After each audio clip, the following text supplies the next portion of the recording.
अब mother in law के phone नहीं, लॉ से फैसले होंगे। एम्पायर, सहूलतकार और जालसाजी पकड़ी गई है। मरियम नवाज का उकाड़ा में जलसे से खिताब, कहा नवाज शरीफ ने इंतकाम नहीं लिया, कुदरत ने सुमोटो ले लिया।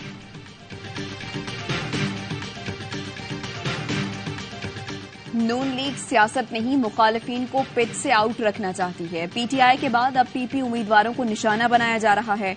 बिलावल भुट्टो की नून लीग पर तीर अंदाजी, कहा अब मुकाबला तीर और शेर का है, डट कर मुकाबला करेंगे। और बानी पीटीआई का पैगाम है, घबराना नहीं, वोट की हिफाजत करें, डटे रहें, इलेक्शन हर सूरत लड़ेंगे।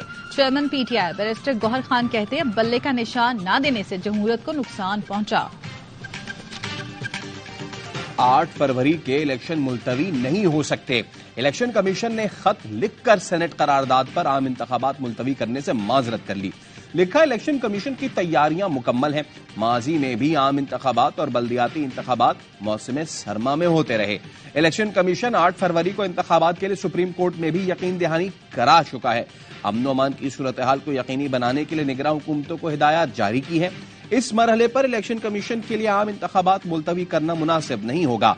जराये के मुताबिक इलेक्शन कमीशन ने प्रिंटिंग कॉरपोरेशन को बैलेट पेपर्स की छपाई की मंजूरी दे दी।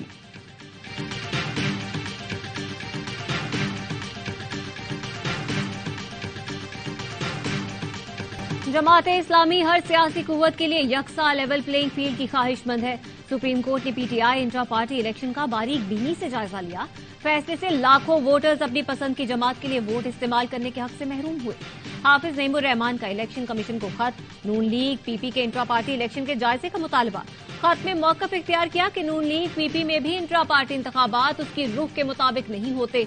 दोनों जमातों में खानदानी और विरासती कयादत मुसल्लत है।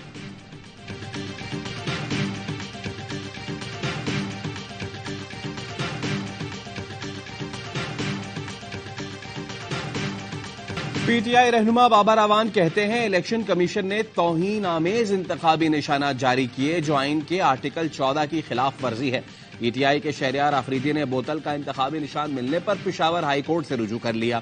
मौकफ अपनाया, इंतखाबी निशान अलॉट करने से पहले उम्मीदवार से राब्ता किया गया, न ही कोई राय ली गई। अदालत कल समाअत करेगी।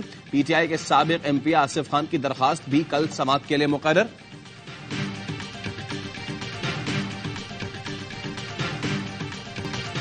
पुलिस की 9 मई के मुकदमात में शेख रशीद की अबूरी जमानत खारिज करने की इस्तदा, अदालत ने फैसला महफूज कर लिया।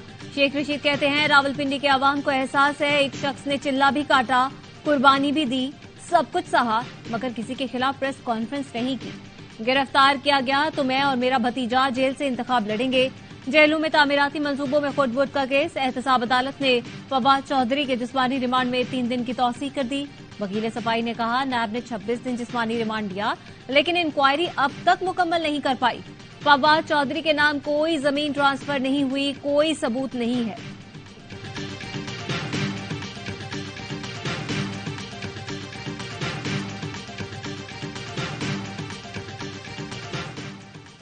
आठ फरवरी महज वोट के जमहूरी हक के इस्तेमाल का दिन नहीं, कौमी नज़्मुल ऐन की तैयारी का दिन है। शहबाज शरीफ का ट्वीट, लिखा, नफरतें मिटाकर रोजगार, सस्ती गैस, बिजली लाएंगे, महंगाई में कमी, तरक्की, खुशहाली के लिए एक हो जाएं, पाकिस्तान का मुस्तकबिल।